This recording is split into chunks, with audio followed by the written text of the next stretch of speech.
es que yo he estado en el campo de la docencia por más de 35 años, desde el año 82, 83 hasta la fecha.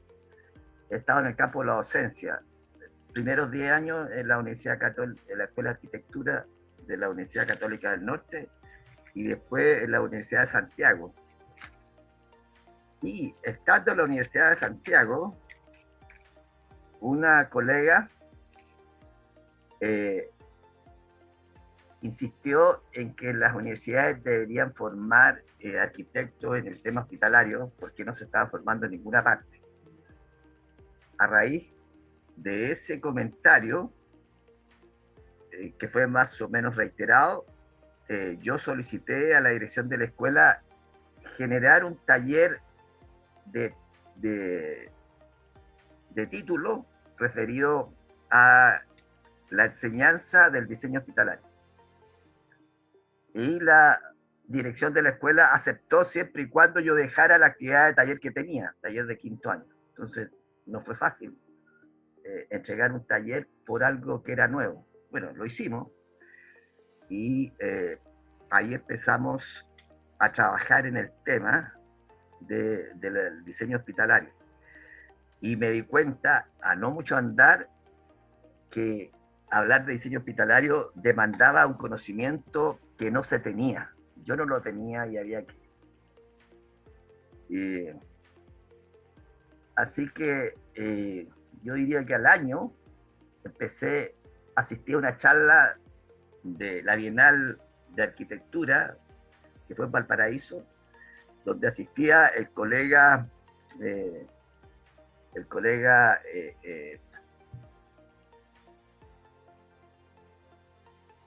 arquitecto, experto en diseño hospitalario, como era el profesor Prieto Lindón.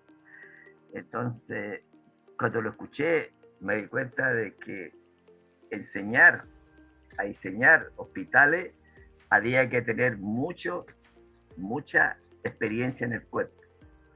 Y lo empecé a invitar a mi taller para que, como colaborador, yo conocía a Álvaro, anteriormente lo conocía por nexos de amistades, entonces me era muy fácil acceder a él y él fue generosamente, asistió a estas reuniones de taller y empecé a darme cuenta que efectivamente él era la persona indicada para colaborar en este tema. Desde esos años, estoy hablando del 2013, o sea, estamos cumpliendo casi 10 años, y logramos entronizar, incorporar el tema de la salud en la titulación de la Universidad de Santiago.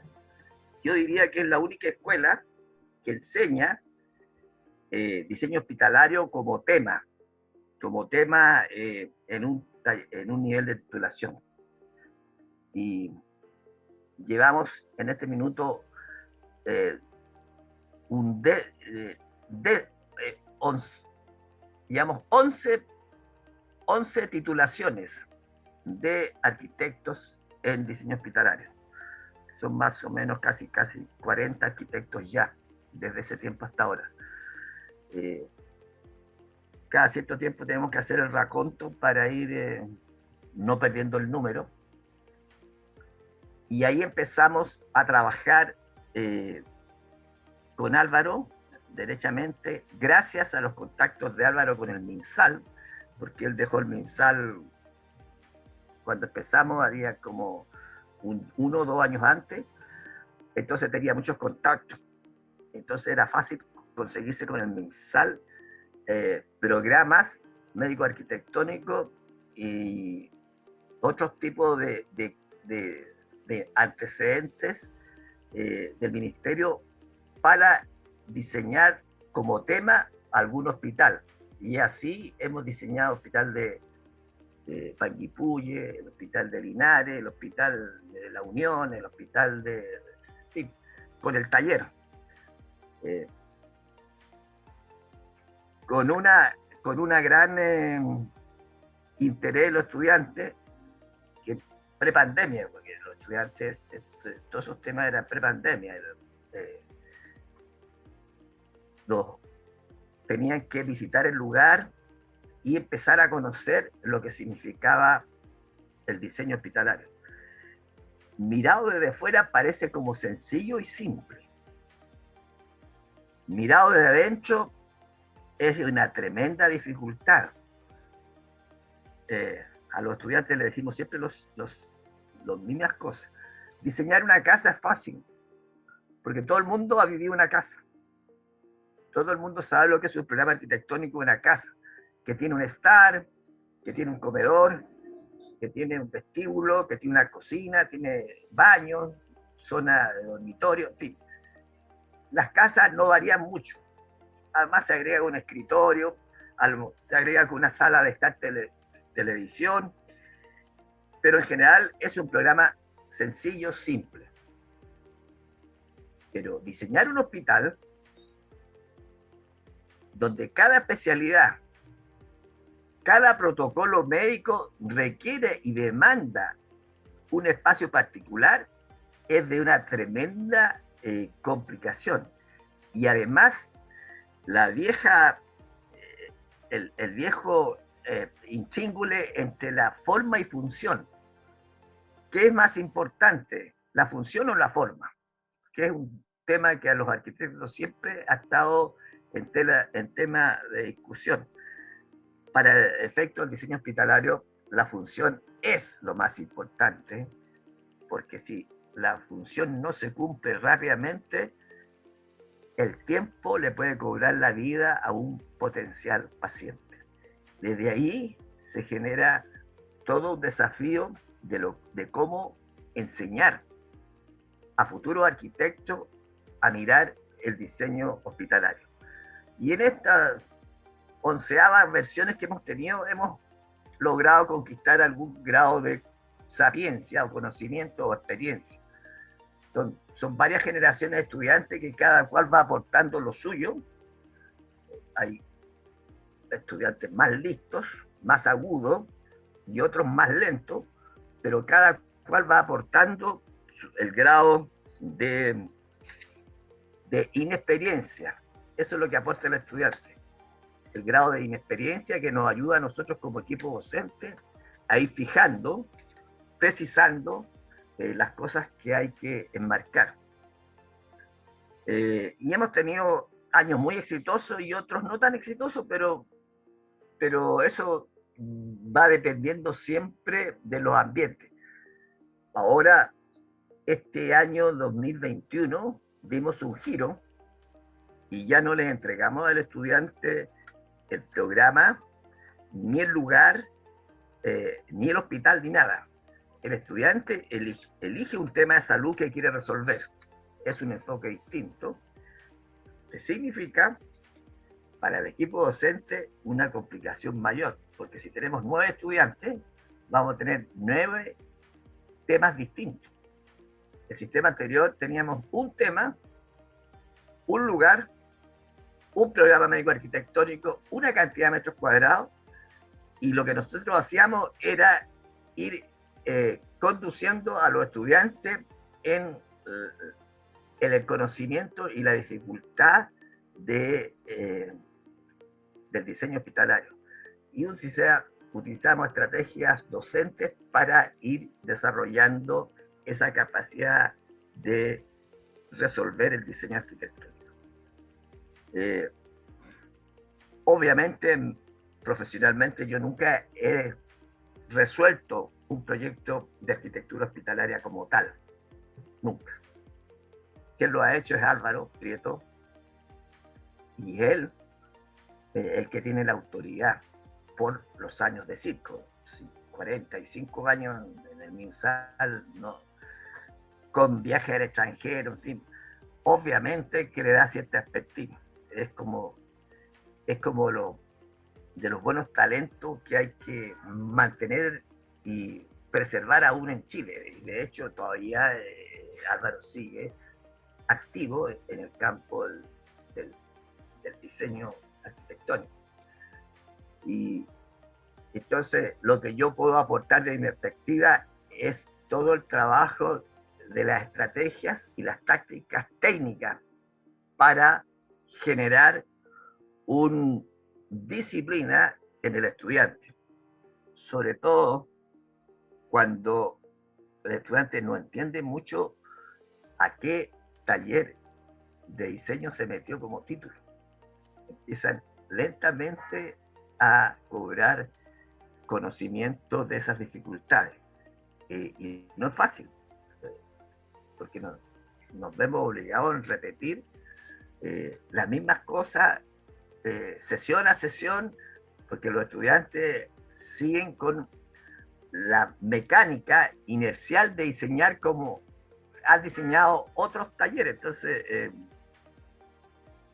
nosotros hacemos la distinción del diseño arquitectónico estándar, de la arquitectura universal, y resolver el diseño arquitectónico hospitalario, que es una especialidad.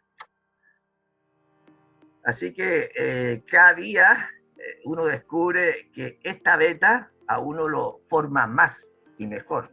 Ya no es tan fácil de incorporar la pura poesía en el diseño arquitectónico, sino que es una poesía que tiene que ver con los tiempos, tiene que ver con la salud, tiene que ver con las urgencias, tiene que ver con la vida y tiene que ver con la muerte. Entonces, el diseño hospitalario implica resolver en una pura ecuación con muchas variables, donde hoy día se incorpora algo que siempre ha estado presente en la arquitectura, que es la cuestión sustentable. Pareciera que la sustentabilidad es una moda de hace poco. La sustentabilidad de la arquitectura ha estado de por siempre. Lo que pasa es que ahora, con las demandas del cambio climático, obliga al arquitecto a aguzar la mirada de manera que sea mucho más efectiva el tema de lo que es sustentable. Entonces, siempre este proceso de enseñanza de titulación tiene una duración de un año, 2 semestres. Un semestre de base donde el estudiante está obligado a demostrar por qué es necesario que él desarrolle ese tema de proyecto en una segunda semestre, y el segundo semestre donde él desarrolla el proyecto.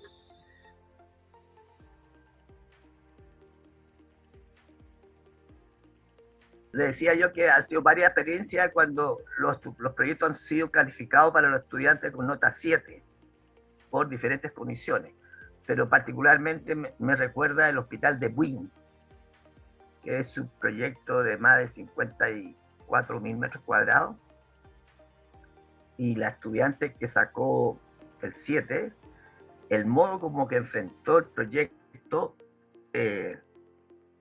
manteniendo un grupo de un palmenar que había ahí. Habían varias palmeras, y esa palmera fue el motivo sobre el cual giró el tema del diseño. Entonces, aparte de la complejidad del diseño hospitalario, incorporó el tema de mantener las palmeras en el lugar. Y eso dio origen a un punto generador del proyecto. Ese proyecto ya está publicado en los boletines de Arcos, y son los hospitales de Buin. Y particularmente ese proyecto lo tenemos nosotros como referencia. Hay otros proyectos también de 7 que se desarrollaron en la zona del sur del país, en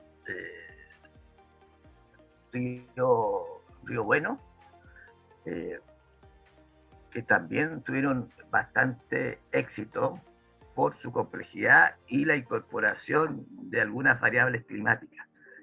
Eso es lo que yo podría señalar. Estoy haciendo una visión en la memoria. Pero hay otros proyectos, por ejemplo en Huasco, que también nacieron a raíz de la sequedad del desierto, de la zona de la tercera región, en fin, que le entregó cierta búsqueda, ciertas exploraciones y ciertas definiciones, cierta identidad a los proyectos. Por eso que no es fácil la docencia en este tipo, pero también para los estudiantes constituye un esfuerzo muy integrador. No hay ningún estudiante que no termine diciendo que ha aprendido como nunca en un ejercicio académico. Eso nos lo han dicho a través de generaciones. Y no porque los profesores sean lo último, sino que porque el tema amerita ese aprendizaje. Porque hay que integrar la estructura, la construcción, la envolvente, los elementos, la aislación térmica y además con todo lo que significa el tema sanitario. Diseñar terminación en un hospital, ¿no?, implica conocer la carga de elementos contaminantes que hay en un hospital. Entonces, la contaminación intrahospitalaria es un tema que es real, incluso hasta dónde se localizan los ascensores, porque sabemos que los ascensores cuando se mueven generan un efecto pistón que desplaza volúmenes de aire, y todo volumen de aire tiene una cantidad de agentes patógenos. Nadie, ni los arquitectos, ni los médicos, ni la enfermera ve los agentes patógenos que están en el aire. No los puede ver, pues son demasiado pequeños, pero sí sabemos que lo están. Por tanto, trabajar con variables que no se ven lo hace particularmente más complejo. Entonces, no basta señalar este ascensor está ubicado aquí y es de 5 o 6 niveles y va de aquí a allá, y hay que saber qué grado de efecto va a impactar su localización en relación a las unidades sanitarias que hay. Entonces, es un bonito puzzle, muy entretenido. Ahora, lo que sí hay que reconocer que el equipo docente peca de la pretensión siguiente. Un joven que está terminando su estudio de arquitectura es imposible que desarrolle un diseño hospitalario de una gran magnitud. Hoy día eso se hace en equipo, de 3, 4, 5, 6 profesionales, en equipo. Bueno, nosotros, como el sistema de titulación de todas las escuelas de arquitectura es individual, lo tienen que asumir individualmente cada estudiante. Pero una vez que tiene el diseño en general, él toma una particularidad aparte y lo desarrolla con una mayor escala, con mayor detalle. Porque si no, sería imposible que él fuera capaz de resolver. Y eso sí se los decimos a los estudiantes.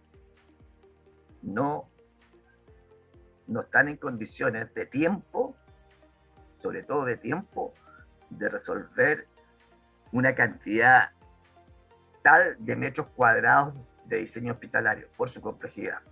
Por tanto, establezcan las líneas generales y después que la tengan absolutamente concordante, van a tomar una particularidad y esa particularidad la van a bajar a otra escala y con mayor detalle. Eso consideramos que ha sido exitoso en general. Hemos tenido estudiantes que no han llegado porque evidentemente la dificultad se ha hecho grande, pero es parte de las reglas del juego. Los estudiantes se dan cuenta si son o no capaces de abordar una complejidad como esa.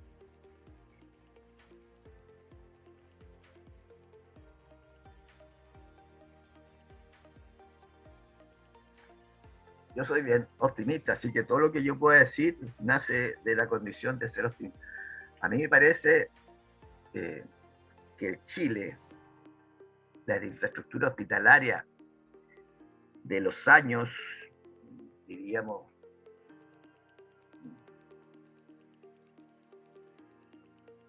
2000,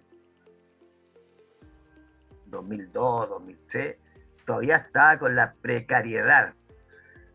Nosotros con esta enseñanza de taller de título en esta versión de hospitales, hemos dado cuenta de lo atrasado que estaba el país en términos de equipamiento hospitalario de la población.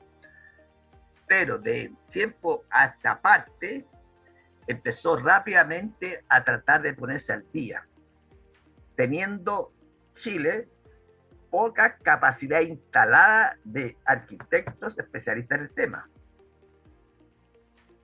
Y frente a eso, uno puede hacer el listado de hospitales nuevos que se están entregando. El próximo que se va a entregar es el de Alto Hospicio.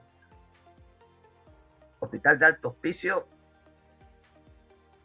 que tuvimos la oportunidad de visitarlo en plena pandemia, virtualmente. Igual que la entrevista esta, con un arquitecto egresado de la USACH que estaba de inspector técnico allá. Entonces él nos invitó a todo el taller y recorrimos el Hospital de Alto Hospicio en su condición de obra gruesa. Y recorrimos todos los niveles, cosa que habitualmente es difícil que un estudiante pueda ingresar a un hospital, porque el hospital está lleno de zonas restringidas. Y cosa curiosa, todo usuario del hospital nunca entiende la organización hospitalaria como una cuestión espacial, no se da cuenta. Porque el paciente recorre pasillo, entra, sale, sensores, gente que lo lleva. El personal de salud tampoco tiene esa claridad. Lo intuye, pero tampoco lo tiene. ¿Por qué? Porque también la labor del personal de salud también es muy segmentada. Y yo digo eso porque tengo en la familia 2 médicos y es un tema recurrente en las conversaciones dominicales, lo que significa, y yo percibo que el profesional de la salud, por su enfoque que tiene, él ve el problema que resuelve, que es el tema del ser humano y su problema de salud. No el tema del espacio, no el tema del diseño del espacio. Entonces, esta posibilidad de sacarle información al médico es lo que me doy cuenta, a mí me permite, es que muchas veces el médico no percibe la dimensión espacial frente al hecho que él hace, porque él tiene finalmente un área de acción que se reduce a la sala de operaciones, donde está el paciente lleno de luces, con un cúmulo de médicos que lo están interviniendo. Entonces se reduce a un volumen de espacio muy acotado. Entonces, ahí uno se da cuenta de que el personal de la salud no necesariamente es el personal que tiene la concepción y la claridad de la organización espacial, a pesar que trabaja en él todos los días. Con el tiempo hemos nosotros concluido que las enfermeras son las amas, reinas y señoras del trabajo hospitalario, porque lo manejan todo, están en eso. Y entonces, eso es lo que uno puede decir con respecto al tema que se me preguntaba.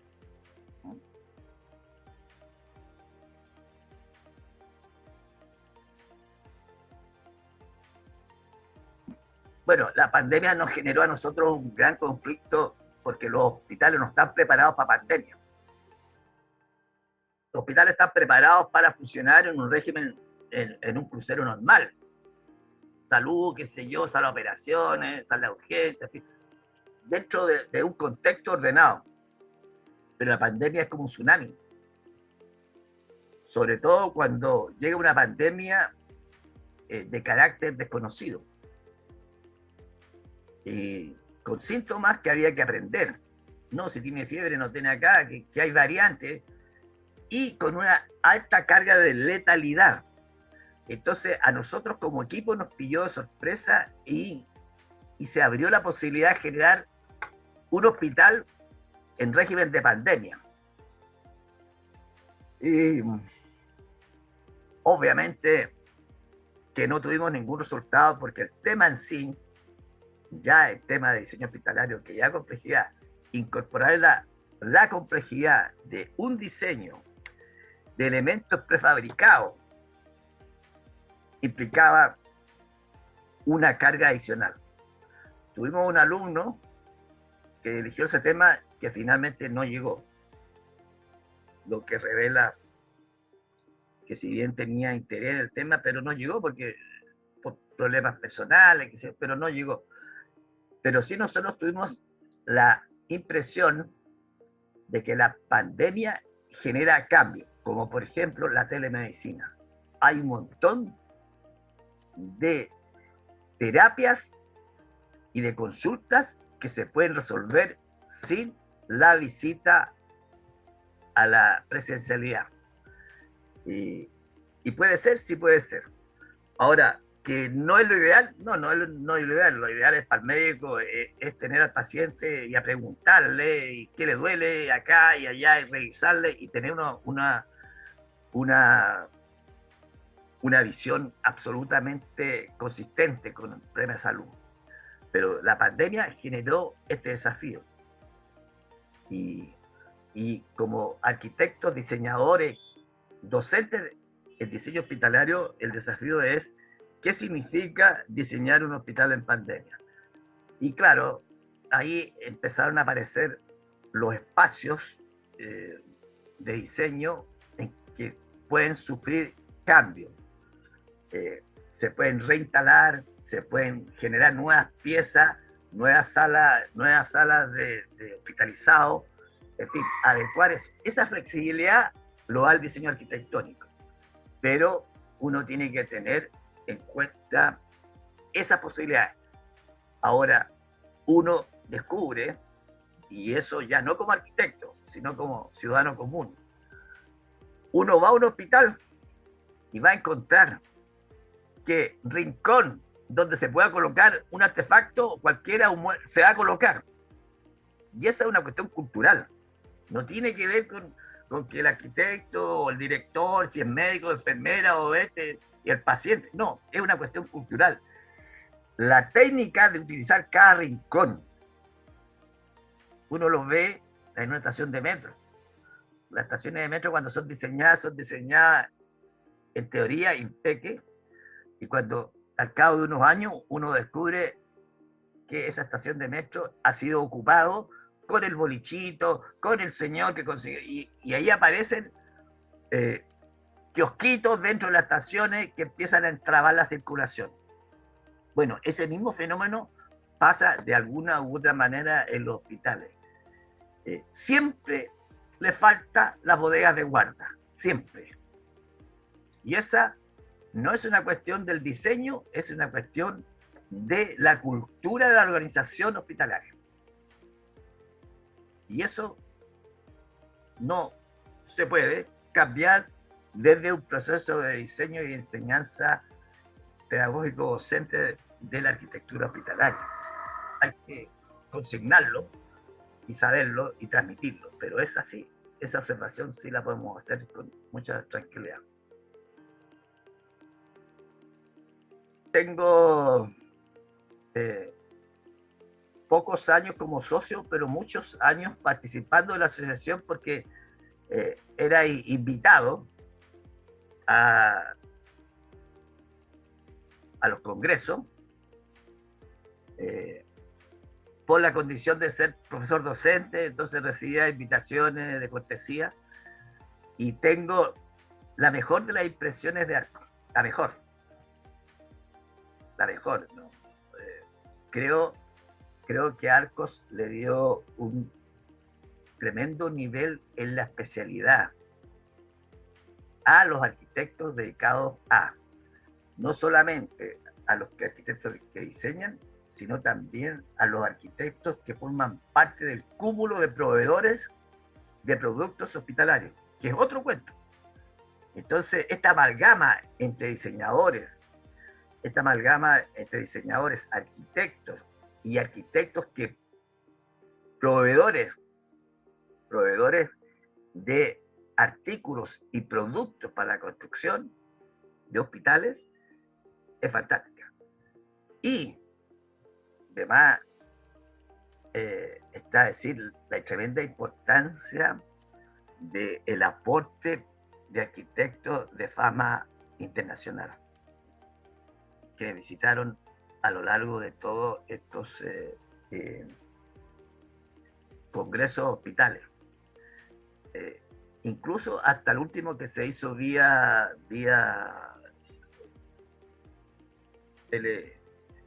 teledistancia, vía Zoom, pero lo importante es que se mantuvo la atmósfera de enseñanza y aprendizaje e intercambio de experiencia. Entonces, en general, el Chile, la ciudadanía, habla de hospitales y no tiene, pero la más mínima idea de lo que cuesta generar un producto hospitalario, desde que se pensó hasta que se le terminó de que no demandan a lo menos unos 8 años de tiempo. Entre que se pensó, se diseñó, se construyó, 8 años. Entonces, el vulgo, la gente que entrevistan en la calle, en la televisión, lo entrevistan sin tener la más remota idea de lo que se está preguntando, ni el entrevistado lo que está respondiendo. Entonces, entender que el producto hospitalario es un producto que demanda muchas HP, horas persona, inimaginables, esa es una variable que hay que dar a conocer. Y Arcos cumple ese trabajo de ser la convergencia de todas estas disciplinas, donde participan constructores, ingenieros, arquitectos, proveedores, médicos, psicólogos, en fin. Esto resume eso. Y esta instancia, ojalá volvamos a retomarla ahora que vamos a salir un poco del impacto de la pandemia y volvamos a reencontrarnos en vivo y en directo para producir el intercambio face to face de lo que significa ese aprendizaje. Entonces, yo creo que Chile recuperó un nivel de diseño hospitalario. Uno tiene que entender que por muchos años se trabajó con un esquema de priorizar el gasto de los fondos públicos en las cuestiones que eran muy atingentes. Y en esa atingencia fue quedando detrás de la zona hospitalaria. De hecho, el terremoto del 2010, uno se da cuenta que muchos hospitales resolvieron el problema a punto de contenedores para resolver demandas que eran necesarias. Y no solamente uno lo ve en un ejemplo, lo empieza a ver en una interminable cantidad de ejemplos a lo largo de todo el país. Entonces, el impacto de un sismo, uno no solamente se ve la cantidad de calles que se rompen, puentes que se caen o edificios que se caen, o grietas que se producen. También está en esta infraestructura que no se ve y que no se sabe y que generalmente se ignora, salvo la gente que trabaja en torno a nuestro centro de salud. Y todos sabemos que en un terremoto se puede caer todo el mundo, menos un hospital. Menos un hospital. Y eso es una conquista que se tiene ahora. De hecho, en los diseños antisísmicos, ¿quiénes son los primeros en incorporar los aisladores sísmicos? Son los hospitales. No, que son muy caros. Dicen, no, que aquí siempre el gasto en un diseñador, un aislador antisísmico, siempre va a ser a la larga más barato. Porque cuando viene el señor sismo, lo que genera, aparte del daño a la infraestructura, es el daño en los elementos muebles que se rompen, que se quiebran, los artefactos, en fin, que es otro capital. Entonces, ese es un tremendo impacto. Y en ese sentido, la arquitectura hospitalaria chilena ha posibilitado la incorporación del aislador sísmico como una variable ya, que se empieza a hacer ya necesario, independiente del número de pisos. Es necesario que un hospital frente a un sismo se mantenga siempre entero, antes, durante y después del sismo. Y por supuesto, a raíz de eso empieza una batería como efecto dominó de preocupaciones.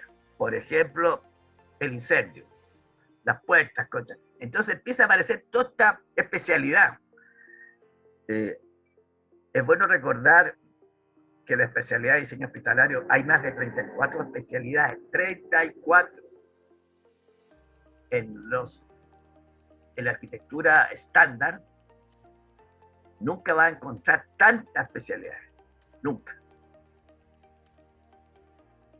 Entonces, el hecho que el hospital es un producto de vanguardia y cada vez es más sofisticado.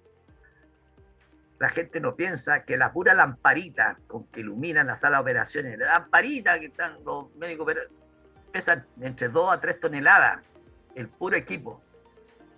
Y claro, sí, pesa, lo cuelgan del techo, pero resulta que ese techo tiene que tener la capacidad de soportar esa carga.